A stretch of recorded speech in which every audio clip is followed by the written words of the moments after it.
Welcome everyone to the Moistski news for January the 25th, 2021. Today I thought we'd discuss the fact that the EU has not been granted ambassadorial status by the United Kingdom, and it's caused a bit of saltiness, and also a rather interesting set of discussions that will happen now because of this. The brand new EU ambassador to the United Kingdom, who is now the EU's first, is Vail de Almeida. I can't pronounce his first name, it's Joao. Let's assume his name is Joe. But understandably he's encountered an early on issue. And this is because the United Kingdom has downgraded the EU's ambassador status. Brussels is not best impressed by this.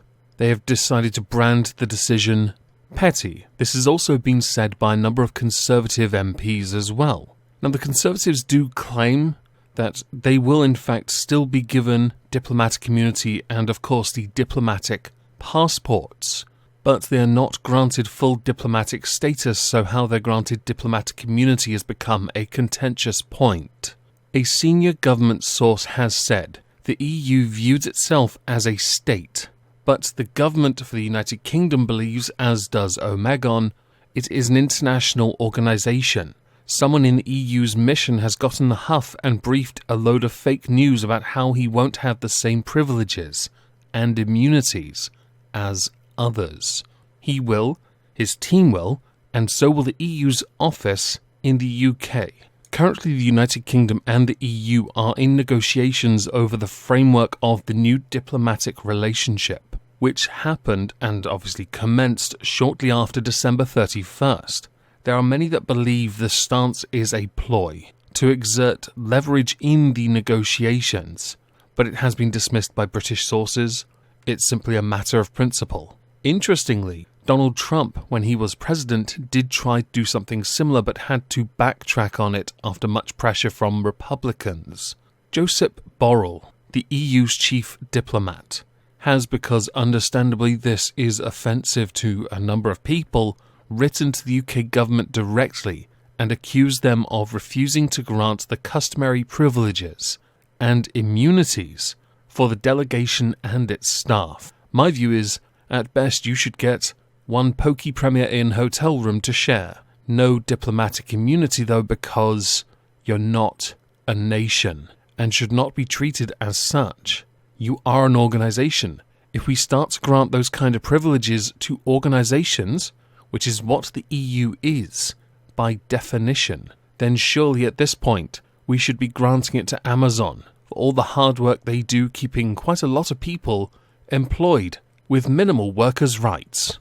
The European Commission has said that the EU's 143 delegations and staff in other parts of the world were given a status equivalent to countries' embassies under the Vienna Convention, which does in fact govern the rules of international diplomacy. It is known as the Treaty on Treaties. It establishes comprehensive rules, procedures and guidelines for how treaties are defined, amended, drafted, interpreted and how they operate. Well, for the sake of it, we left an organisation. Essentially, we took our shares and withdrew them, along with our presence. But we still have to pay you alimony. That sounds about right. Michel Barnier, as many of you remember, was the negotiator for the EU during all of this. He believes that the government for the United Kingdom should be a little bit wiser and reconsider and find a clever and objective solution to this disagreement, saying, I know the spin, sometimes more than the spin, from the UK authorities speaking about the EU as like an international organisation, but we are not an international organisation. We are the Union. That sounds very Borg-like. And the UK took part in the Union for more than 47 years. You are of course quite right. Originally a trade agreement, which is why we prefer to call you an organisation, because you've grown to encompass many other aspects, yes. But we deal with countries, and while you guys for some peculiar reason are the representatives of a number of countries that are members, you are not a nation. and you are not recognized internationally as such. You are recognized as an organization internationally until the United Federated States of the People's Undemocratic Republic of Europe is recognized worldwide. You will not be treated as such. Now, granted, this is a negotiating point now, and I fully expect the United Kingdom, because Boris has gotten into the habit of this, of simply U-turning. Give it time, everyone, he'll do it anyway.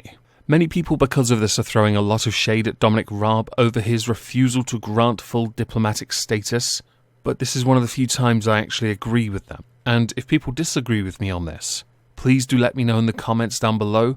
I genuinely am quite interested.